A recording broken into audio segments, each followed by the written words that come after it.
जय भीम साथियों। मैं इंजीनियर हरदीप सिंह चुंबर पटियाला से आज बाबा साहेब डॉक्टर भीमराव अंबेडकर साहेब का एक और भाषण वीजा की प्रकीशा किताब के पाठक्रम का दूसरा पाठ की वीडियो नंबर 17 की 2 आपसे साझा करेंगे। बाबा साहेब ने अपनी किताब वीजा के लिए प्रतीक्षा में लिखा है। पिछली वीडियो में बाबा साहेब ने जिक्र करा था कि मैं ये अवश्य बताऊंगा कि मैं जो थोड़ा समय वहां रहा वो मैंने कैसे बिताया। अब आगे शुरू करते हैं। सराय की पहली मंजिल पर एक छोटा सा शयन कक्ष था और इसके साथ एक छोटा सा गुसलखाना था जिसमें एक पानी का नल था। इसके अतिरिक्त एक बड़ा कमरा था। जिस समय मैं वहां ठहरा हुआ था, बड़े हॉल में इस प्रकार के कूड़े करकट, तख्तों, बेंचों, टूटी कुर्सियों इत्यादि से भरा हुआ था। इसके बीच में मैं अकेला था। प्रातः सराय का रखवाला ऊपर कप में चाय लेकर आया। इसके बाद वो फिर 9:30 बजे मेरा नाश्ता या सवेरे का खाना लेकर आया। तीसरी बार वह रात 8:30 को मेरा खाना लेकर आया। सराय का रखवाला मेरे पास तभी आता था जब बहुत आवश्यक होता था, और वह जब भी आया मेरे से बात करने के लिए नहीं रुका। किसी प्रकार दिन बीत गया। बड़ौदा के महाराजा ने मुझे महालेखापाल के कार्यालय में प्रोवेशनर नियुक्त किया। मैं प्रातः करीब 10 बजे कार्यालय के लिए सराय से जाता था और शाम को देर से 8 बजे लौटता था और अधिक से अधिक समय अपने मित्रों के साथ सराय से बाहर बिताता था। रात बिताने के लिए लौटने का ख्याल मन में आने पर मैं भयभीत हो जाता था और सराय में केवल इसलिए आता था कि मेरे पास आराम करने के लिए कोई दूसरा स्थान नहीं था। सराय की पहली मंजिल पर बड़े कमरे में कोई दूसरा मनुष्य नहीं था जिससे मैं बात कर सकूं। मैं बिल्कुल अकेला था। पूरे हॉल में अंधेरा रहता था। अंधेरा दूर करने के लिए वहां न बिजली की रोशनी थी और न ही कोई दीपक ही था।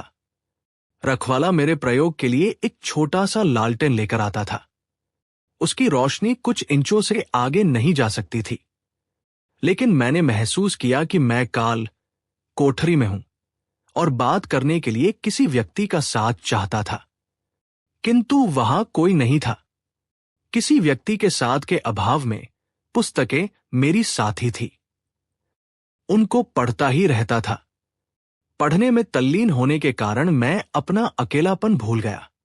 लेकिन चमगादड़ों की चींची और उनके उड़ने से, जिन्होंने हॉल को अपना घर बना रखा था, मेरा ध्यान प्राय भंग हो जाता था और मैं कांपने लगता था और भूलने का प्रयास करने के बावजूद मुझे याद आने लगता था कि मैं विचित्र परिस्थितियों में विचित्र स्थान पर हूं।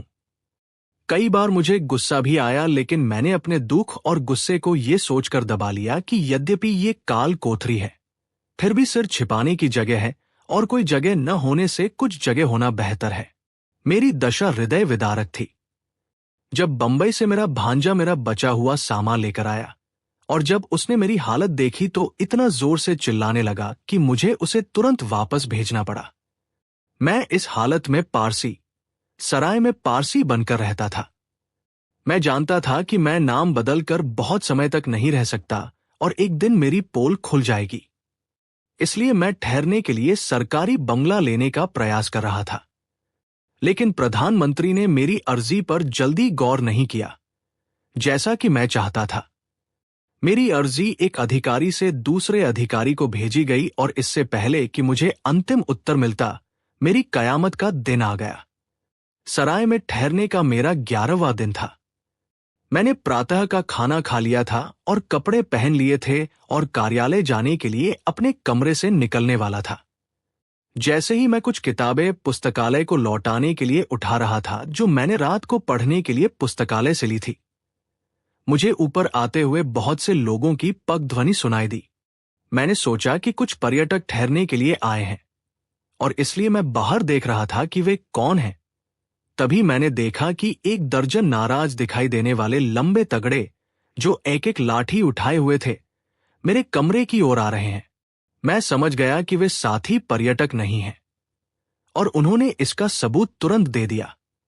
वे मेरे कमरे के सामने पंक्ति में खड़े हो गए और प्रश्नों की बौछार शुरू कर दी। तुम गंदे हो, तुम यहां क्यों आए? तुमने पारसी नाम रखने का साहस कैसे किया? तुम गुंडे, तुमने पारसी सराय को प्रदूषित किया है। मैं चुपचाप खड़ा रहा, कोई उत्तर नहीं दे सका। मैं ये भी नहीं कह सकता था कि मैं पारसी ही हूं। वास्तव में ये धोखा था और धोखा खुल गया, और मुझे विश्वास है कि यदि मैं अपने आप को पारसी बताता रहता तो कुछ और धर्मांध पारसियों की भीड़ ने मेरी पिटाई कर दी होती और संभवतः मार ही दिया होता। बाकी भाग हम 17 नंबर वीडियो के 3 अंक में करेंगे। तो ठीक है, हम बाबा साहेब की विचारधारा को समझने के लिए वीडियो बनाते रहेंगे। आप इन्हें देखते रहें, लाइक, शेयर और सब्सक्राइब करके हमारा हौसला बढ़ाते रहें।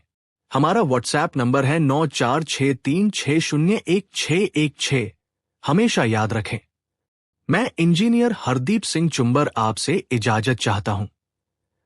साथियों, जय भीम, जय भारत, जय संविधान।